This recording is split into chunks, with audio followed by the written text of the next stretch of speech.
আসসালামু আলাইকুম প্রিয় ফুটবল ফ্যান্স। দর্শক, আপনারা সকলে জানেন ব্রাজিলের ভিনিসিয়াস জুনিয়রকে নিয়ে কিন্তু সকলেরই মনে একটাই প্রশ্ন যে ব্রাজিলের হলুদ জার্সিতে কেন ভিনিসিয়াস জুনিয়র পারফরমেন্স করতে পারে না, কেন ভালো পারফরমেন্স করতে পারে না, কেন তিনি ম্যাচের মোড় একাই ঘুরিয়ে দিতে পারে না।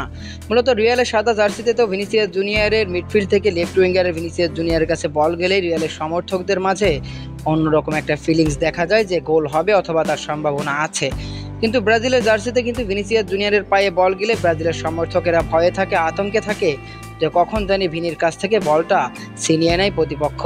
কিন্তু ঠিক তেমনই কিন্তু রিয়াল মাদ্রিদের ওই জার্সিতে ভিনিসিয়াস জুনিয়রের পায়ে বল গেলে রিয়ালের সমর্থকেরা অনেক বেশি উচ্ছ্বাসিত হয় এবং এই বিষয়টি নিয়ে কিন্তু অনেক বেশি আলোচনা হচ্ছে সোশ্যাল মিডিয়াতে যে ভিনিসিয়াস জুনিয়র কি তবে নিজের দেশের হয়ে ভালো করে খেলে না, নাকি নিজের দেশের প্রতি তার ডেডিকেশন কম। মূলত এই বিষয়ে কিন্তু মুখ খুলেছেন Real Madrid coach Carlo Ancelotti. তিনি কিন্তু আসলে এই প্রশ্নের সম্মুখীন হয়েছিলেন এই যে উইন্ডোটা গেল সেপ্টেম্বরে, এই উইন্ডো শেষে আবার যখন রিয়াল মাদ্রিদে ভিনিসিয়াস জুনিয়র যুক্ত হয়েছেন তখন কিন্তু আসলে এই প্রশ্নটির সম্মুখীন হয়েছেন এই ইতালিয়ান মাস্টারমাইন্ড কোচ। মূলত এই Italian mastermind coach Carlo Ancelotti Vinicius junior প্রসঙ্গে তিনি বলেছেন, ভুলে গেলে চলবে না ভিনি রিয়াল মাদ্রিদকে 2টি চ্যাম্পিয়ন্স লিগ জিততে সাহায্য করেছে। ব্রাজিলের সমস্যাটা দলীয় সমস্যা, কোনো ব্যক্তিগত সমস্যা নয়। ভিনি রিয়াল মাদ্রিদের মতো ব্রাজিলে খেলতে পারছে না মানে এই না যে ভিনির জন্যই ব্রাজিল ভালো করছে না। মূলত কার্লো আনচেলত্তি কিন্তু ঠিকই কথা বলেছেন, এমন নয় যে সবাই ভালো খেলছে শুধু ভিনি খারাপ খেলছে।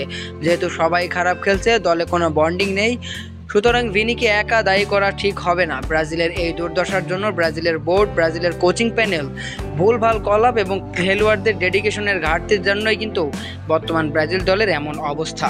তো সব কিছু ছাপিয়ে ভিডিও শেষে একটা বার্তায় আপনাদের কাছে পৌঁছে দিলাম যে কার্লো আনচেলত্তি কিন্তু স্পষ্টভাবে বলে দিয়েছেন এটা কোনো ব্যক্তিগত সমস্যা নয়, এটা একটা দলীয় সমস্যা। যখন দলের সবাই ভালো পারফরমেন্স করবে তখন কিন্তু ভিনিসিয়াস জুনিয়র অটোমেটিকলি ভালো পারফরমেন্স করবে, তখন বরঞ্চ তার থেকে আরও আমরা বেটার পারফরমেন্স পাবো। তো সেটাই আসলে কার্লো আনচেলত্তি বলেছেন। কার্লো আনচেলত্তি একজন বিদেশি কোচ, একজন ক্লাবের কোচ, তো তিনি আসলে সব কিছু খোলাখুলিভাবে বলতে পারবেন, এটা স্বাভাবিক। তবে তার এই ছোট্ট কথার মধ্যে কিন্তু যারা ব্রাজিলের সমর্থক তারা কিন্তু অনেক কিছুই বুঝতে পেরেছে যে কার্লো আনচেলত্তি আসলে ব্রাজিল দলটাকে নিয়ে কী বলতে চেয়েছিলেন।